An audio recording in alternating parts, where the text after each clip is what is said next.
Okay, so diretso na po tayo sa Peter dito sa mga tournaments na sinalihan ninyo recently. Unahin natin si Sunny Boy Aporbo. Siya po ay naging representative ng Pilipinas at ng Batik Water Sports sa ginanap na South Pro Am World Championship of Skimboarding last August dyan po sa Delaware, USA. So pangilan na ba yung placing ni Sir Sunny Boy?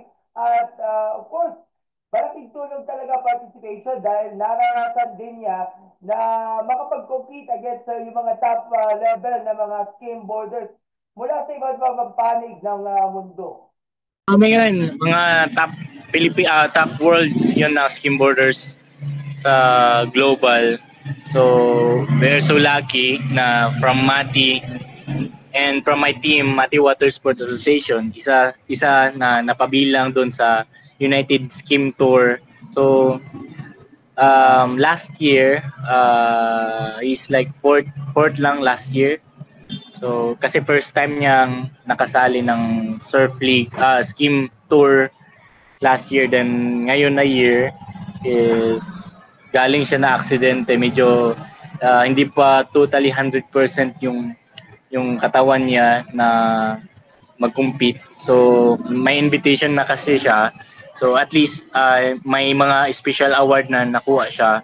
Like yung Best Air Award. So, isa yun sa mga reward na nakuha niyan ngayong skim tour. So hindi siya napabilang ngayon sa totally overall na na competition, like ika-18 siya in the whole world ngayon, but last year is ika-4 siya. So baka po baka po next year hindi lang si Sunny Boy ang makapunta, baka mga 3 or 4 na, hopefully. And after nitong incredible feat niya ni Sunny, nagkaroon din kayo ng isa pang international competition na ginanap niya last month sa Penang, Malaysia, kung saan nag-champion kayo. Si Peter po, champion sa expert men's, habang si King John Bukong ay champion naman sa junior men's. So, kumusta naging preparasyon o pag-aanda nga para dito sa competition na ito? Ang masasabi pa bang malaki ang naitulong nitong pagpartisipa nga na dito sa nasabing competition upang mapalawak pa ang awareness at of course yung engagement pagdating nga dito sa sport na skimboarding, lalo na sa local level and maybe sa national level na rin ng skimboarding sa ating bansa. Okay, alam naman natin na skimboarding is hindi talaga siya like easy. Like mahirap talaga siya kasi kailangan mo pang tumakbo, kailangan mo pang i-balance yung board. Well, pero yung preparation namin is like araw-araw talaga yung mag-training. Kasi importante, endurance at saka yung mentality, dapat sabay-sabay kasi yan. So, iwas ka sa bisyo, focus ka lang, training ka. Kung gusto mong manalo, talagang mag-training ka. So nasa training talaga yung parang sikreto para manalo ka sa mga pressure, manalo ka sa mga ganyan na event. Kasi yung na event is mga ASEAN nandun. Yung iba-ibang lugar nandun, nakasalimuha mo. Like from Thailand, China, nandun sila. So, so happy na yun ang result. No, second time na po namin mag-compete sa ibang bansa. Like sabay din kami last year sa Hong Kong. So kasama ko din si Sunny Boy nun. So nag-champion si Sunny Boy, then ako yung first. Tapos si King Jan sa junior category is nag-second lang siya nun. So masaya ako na ngayon na year na nakuha namin yung dalawang champion. So, nakita ko naman na si King Jan is one of the best player in my team. So, actually, madami pa sila. So, si King lang ang may passport sa ngayon. So, I hope na next year, madami na kami mapunta para from champion, first, second, third, kuha na lahat from Mati. So, So, yung kulang na lang nila, yung mga ibang player is yung mga passport nila. Saka yung ano din, training, more training pa. Oo nga, at of course, ang pag sinabing visa processing, kailangan mabilis ito dahil may mga ilang mga issues na tumatagal lang yun ng 5 araw, di kaya ilang araw bago kayo ma-apply, kaya medyo nalilate nga yung pag-process, pero sana mapabilis na. And of course, yung training na rin, dapat maayos, maaliwalas, and of course, nakakatulong ito malaki yung mga exposures sa mga local at international competitions. Pero si King John, from your own perspective, siya ba ang magiging future star ng Philippine skimboarding sa tingin niyo po, sir? Sa ngayon, masasabi ko na sa team ko, King is one of like magaling talaga.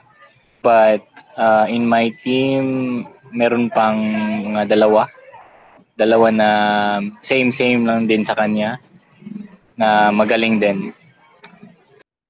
Pero bukod pa sa inyong tatlo, kayo na nag-compete either sa US at saka sa Malaysia, sino ba mga ito mga stand-out na mga athletes mula sa Mati Water Sports ang nanaig o na-dominate yung mga local competitions and international competitions noong nagdaang taon po?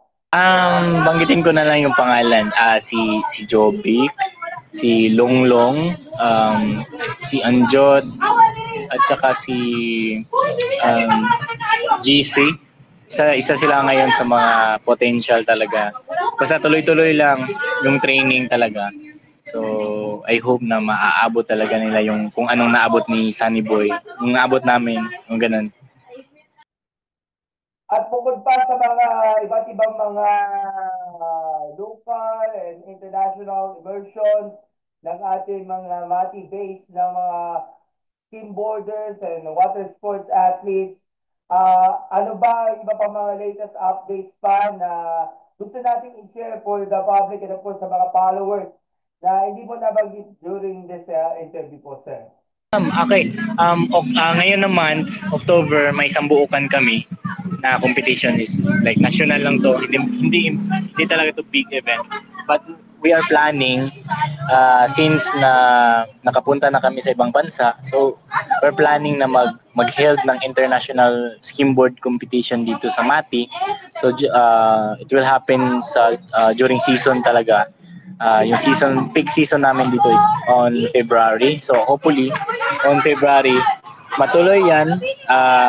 I-invite namin yung mga taga-international na magpunta dito sa Mati para ma-experience din nila kung gaano ka sulit yung alo natin, gaano ka lakas, ka power, at saka kaganda yung lugar. So I'm excited then na mangyari yan. Hopefully by next year mangyayari talaga yung international.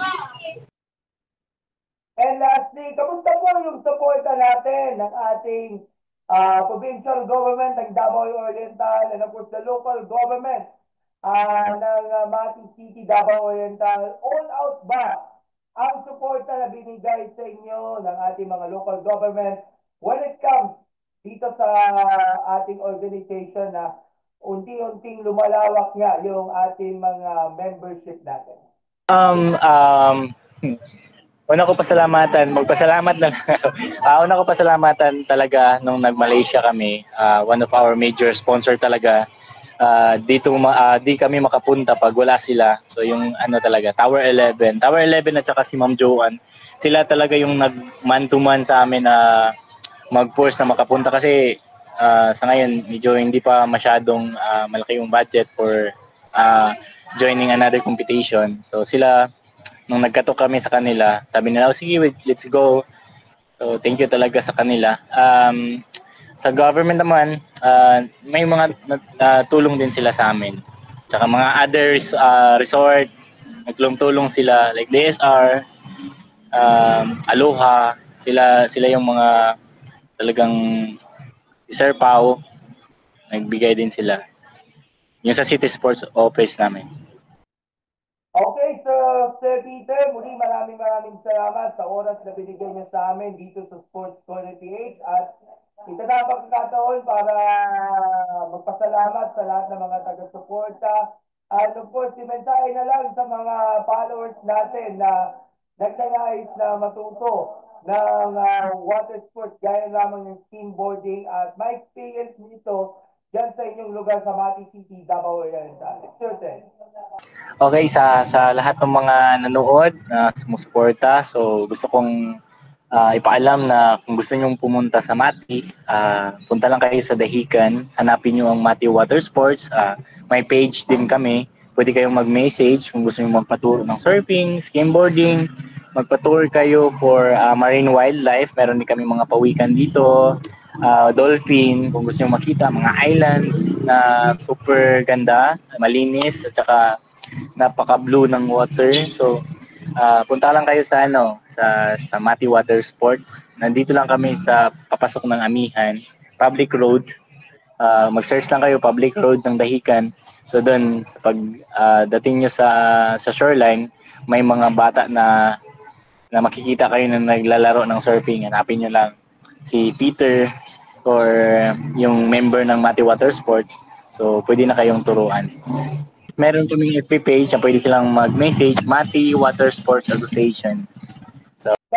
Sir Peter, maraming salamat po sa pag-anyaya sa amin para dito sa interview. More power sa inyo organization at asahin po natin ang Sports Corner PH ay patuloy na susuporta sa lahat ng mga atleta, lalo na sa province level niyo po. And of course, yung mga organizations na para makatulong na rin na ipalaganap nga yung water sports sa inyong lugar. So, thank you so much and God bless sa inyo. Bye! Thank you!